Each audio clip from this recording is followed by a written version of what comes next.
We have to find the price of 1 kg of the mixture. Start by assuming that the required price of 1 kg of the mixture is x. Clearly 25 less than x less than 35.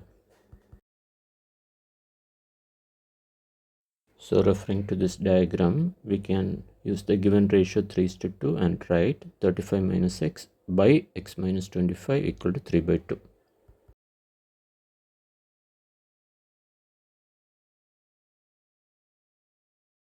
Rearrange the equations and solve for x.